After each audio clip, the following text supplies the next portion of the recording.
ವಿಭಿನ್ನ ರೀತಿಯ ವಿಶೇಷ ಮಾಹಿತಿಗಾಗಿ ನಮ್ಮ ಚಾನಲನ್ನು ಸಬ್ಸ್ಕ್ರೈಬ್ ಮಾಡಿ, ಲೈಕ್ ಮಾಡಿ, ಶೇರ್ ಮಾಡಿ. ಮನೆಯಲ್ಲಿ ಧನ ನಿಲ್ಬೇಕು, ಸಂಪಾದನೆ ಜಾಸ್ತಿ ಆಗ್ಬೇಕು, ಸಂಪಾದಿಸಿದಂತಹ ಅಂದ್ರೆ ದುಡಿದಂತಹ ದುಡ್ಡು ನಿಲ್ಲಬೇಕು, ಒಳ್ಳೆ ರೀತಿಯಲ್ಲಿ ಖರ್ಚಾಗ್ಬೇಕು ಅನ್ನೋದಾದ್ರೆ ಅದು ಹಾನಿ ಆಗ್ಬಾರ್ದು, ಅದಕ್ಕೆ ಕೆಟ್ಟದಕ್ಕೆ ಉಪಯೋಗಿಸಬಾರ್ದು, ಲಕ್ಷ್ಮೀದೇವಿ ಸದಾ ಮನೇಲಿ ಇರ್ಬೇಕು ಅಂತಂದ್ರೆ ಈ ಕೆಲಸಗಳನ್ನ ಮಾಡ್ಲೇಬಾರ್ದು. ಅಂದ್ರೆ ಯಾವ ಕೆಲಸವನ್ನ ಮಾಡ್ಬೇಕು, ಯಾವ ಕೆಲಸವನ್ನ ಮಾಡ್ಬಾರ್ದು ಅಂತ ತಿಳ್ಕೊಳ್ಬೇಕು. ಪ್ರತಿದಿನ ಪ್ರತಿಯೊಬ್ಬರು ಸಹ ಸಂಜೆಯ ಸಮಯದಲ್ಲಿ ಯಾವುದೇ ಕಾರಣಕ್ಕೂ ಸಂಜೆ 5:30 6:30 ಸಮಯದಲ್ಲಿ ಗೋಧುಳಿ ಸಮಯ ಅಂತ ಹೇಳ್ತೀವಿ, ಮಹಾಲಕ್ಷ್ಮಿ ಮನೆಗೆ ಬರ್ತಕ್ಕಂಥ ಸಮಯ ಅಂತ ಹೇಳ್ತಿದೀವಿ, ಹಾಗೆ ಸೂರ್ಯ ಅಸ್ತ ಆಗುವಂತ ಸಮಯ ಅಂತ ಹೇಳ್ತೀವಿ. ಈ ಸಂದರ್ಭದಲ್ಲಿ ಮನೆಯ ಬಾಗಿಲನ್ನ ಹಾಕ್ಬಾರ್ದು, ತೆಗ್ದಿರ್ಬೇಕು ಆ ಬಾಗಿಲನ್ನು. ಜೊತೆಗೆ ಹೊಸಲಿಗೆ ಅರಿಶಿನ ಕುಂಕುಮದಿಂದ ಅಲಂಕಾರವನ್ನ ಮಾಡಿ ಹೂವನ್ನ ಇಟ್ಟಿರ್ಬೇಕಾಗುತ್ತೆ. ಸಂಜೆಯ ಸಮಯದಲ್ಲಿ ಸಾಧ್ಯವಾದರೆ ದೀಪವನ್ನ ಹಚ್ಚಬೇಕು, ಇಲ್ಲ ಶುಕ್ರವಾರದಲ್ಲಾದ್ರೂ ಆ ಮಹಾಲಕ್ಷ್ಮಿಯ ಆಗಮನಕ್ಕಾಗಿ ದೀಪಗಳನ್ನ ಹಚ್ಚಿರ್ಬೇಕು ತುಳಸಿ ಕಟ್ಟೆ ಮತ್ತು ಮುಂಬಾಗಿಲಿನಲ್ಲಿ. ಹಾಗೆ ಯಾವುದೇ ಕಾರಣಕ್ಕೂ ಮುಳ್ಳಿನ ಗಿಡಗಳನ್ನ ಗೇಟ್ ಹತ್ರ ಆಗ್ಲಿ ಮನೆ ಬಾಗಿಲಿನ ಮುಂದೆ ಆಗ್ಲಿ ಇಡಬಾರ್ದು. ಇನ್ನು ಪ್ರತಿದಿನ ಸ್ನಾನ ಮಾಡಿದ ನಂತರ ಅವತ್ತಿನ ಬಟ್ಟೆಗಳನ್ನ ಅವತ್ತೇ ಒಗೆದಾಕ್ಬೇಕು. ಅದನ್ನ ಹಾಗೆ ಗುಡ್ಡೆ ಮಾಡಿ 3 ದಿವಸಕ್ಕೂ 1 ವಾರಕ್ಕೂ ಹಾಗೆ ಇಡಬಾರ್ದು. ಕೊಳಕನ್ನ ಮನೆ ಒಳಗಡೆ ಇಡಬಾರ್ದು. ಅದೆಲ್ಲವೂ ಸಹ ನಕಾರಾತ್ಮಕವಾದ ಜ್ಯೇಷ್ಠಾದೇವಿಯನ್ನ ಆಗಮನಕ್ಕೆ ಕಾರಣ ಆಗ್ಬಿಡುತ್ತೆ. ಇದನ್ನೆಲ್ಲವನ್ನ ತಿಳ್ಕೊಳ್ಳಿ. ಎಷ್ಟೋ ಜನ ಈ ತರ ತಪ್ಪುಗಳು ಮಾಡ್ತಾನೆ ಇರ್ತಾರೆ.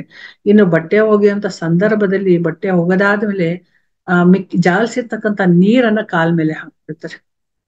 ಆ ಜಾಲ್ಸಿರೋ ನೀರು ಅಂತಂದ್ರೆ ಕೊಳೆ ಹೋಗಿರ್ತಕ್ಕಂಥದ್ದು, ಅದು ಕೆಟ್ಟದ್ದು. ಅದನ್ನ ಮತ್ತೆ ಕಾಲ್ ಮೇಲೆ ಹಾಕೊಳ್ಳೋದನ್ನ ಮಾಡ್ಕೊಳ್ಬಾರ್ದು.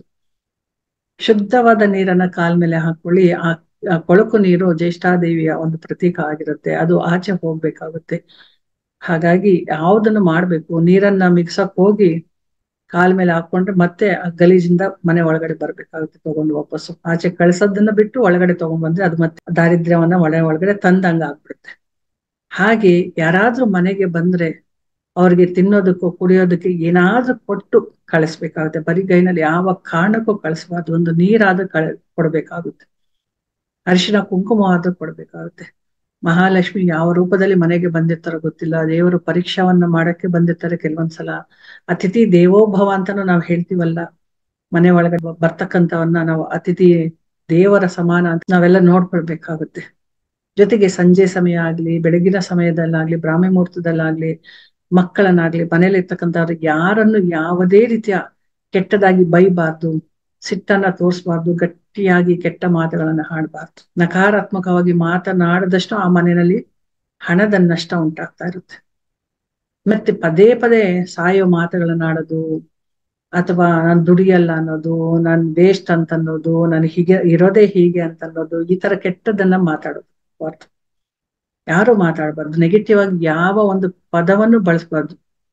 ಇನ್ನೊಂದು, ಮನೆಯಲ್ಲಿ ಅದಿಲ್ಲ ಇದಿಲ್ಲ ಅಂತ ಪದೇ ಪದೇ ಹೇಳ್ಬಾರ್ದು.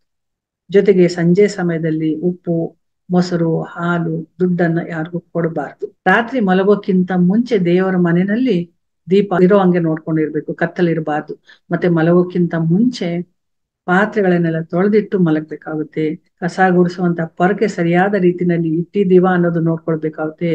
ಯಾರ ಕಣ್ಣಿಗೂ ಅದು ಕಾಣಿಸದೇ ಇರೋ ರೀತಿನಲ್ಲಿ ನೋಡ್ಕೊಳ್ಬೇಕಾಗುತ್ತೆ. ಜೊತೆಗೆ ಮಲಗೋಕ್ಕಿಂತ ಮುಂಚೆ ಹಿರಿಯರು ಮತ್ತು ಮಕ್ಕಳು ಏನಾದ್ರೂ ಕೇಳಿದ್ರೆ ಅವ್ರಿಗೆ ಅದನ್ನ ಕೊಟ್ಟು ಮಲಗ್ಬೇಕಾಗುತ್ತೆ. ಅವರೆಲ್ಲ ನಿದ್ದೆಗೆ ಹೋದಾಗ ಅಂದ್ರೆ ಮಲಗಕ್ಕೆ ಹೋದ ನಂತರ ಮನೇಲಿರ್ತಕ್ಕಂಥ ಮಧ್ಯ ವಯಸ್ಕರು ಮಲಗ್ಬೇಕಾಗುತ್ತೆ.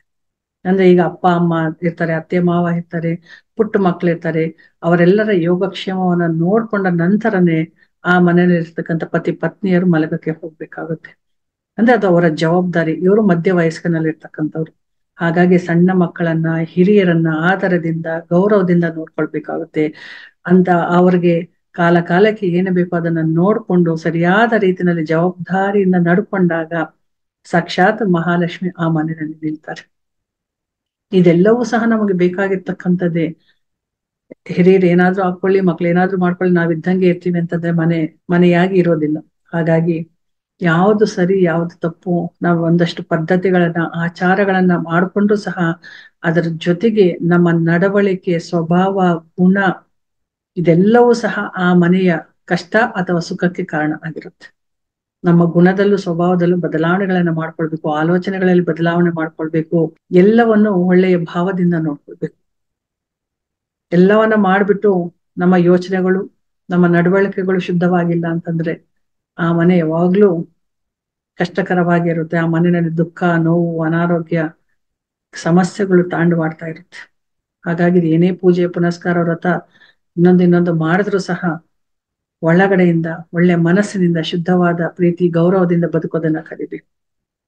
ಇದನ್ನ ಮಾಡಿದ್ದೆ ಆದ್ರೆ ಮಹಾಲಕ್ಷ್ಮಿ ಆ ಮನೆಯಲ್ಲಿ ಖಂಡಿತ ನೆಲೆಸಿರ್ತಾರೆ. ಭೋಗ ಭಾಗ್ಯಕ್ಕೆ ಯಾವ ಕೊರತೆನೂ ಇರೋದಿಲ್ಲ. ದೌರ್ಭಾಗ್ಯ ದಾರಿದ್ರ್ಯಗಳು ಆ ಮನೆಯಲ್ಲಿ ನಿಲ್ಲೋದೇ ಇಲ್ಲ. ಎಲ್ಲವೂ ಸಹ ಹಾರ್ಕೊಂಡು ಹೋಗ್ತಾ ಇರುತ್ತೆ. ಏನ್ ಬೇಕು ಏನ್ ಬೇಡ ಅಂತ ತಿಳ್ಕೊಳ್ಳೋ ಪ್ರಯತ್ನವನ್ನ ಮಾಡಿ, ಯಾವಾಗ್ಲೂ ಒಳ್ಳೇದನ್ನೇ ಕೇಳಿಸ್ಕೊಳ್ಳಿ, ಒಳ್ಳೇದನ್ನೇ ಮಾತಾಡಿ. ಆವಾಗ ಹಣ ಅನ್ನೋದು ಖಂಡಿತ ಇರುತ್ತೆ. ಎಲ್ಲದಕ್ಕಿಂತ ಹೆಚ್ಚಾಗಿ ದುಡಿಯುವ ಮನಸ್ಸು ಮಾಡಿ, ಶ್ರಮ ಪಡಿ. ಯಾವ್ದಕ್ ಖರ್ಚು ಮಾಡ್ಬೇಕು, ಯಾವ್ದಕ್ ಖರ್ಚು ಮಾಡಬಾರ್ದು, ಏನು ಮಾಡಿದ್ರೆ ಮನೆ ಸುಖವಾಗಿರುತ್ತೆ, ಸಂತೋಷವಾಗಿರುತ್ತೆ, ದುಡ್ಡನ್ನ ಉಳಿತಾಯ ಮಾಡಕ್ಕೆ ಸಾಧ್ಯ ಆಗುತ್ತೆ ಅನ್ನೋ ಒಂದು ಜ್ಞಾನವನ್ನು ಸಹ ಪಡ್ಕೊಳ್ಬೇಕು.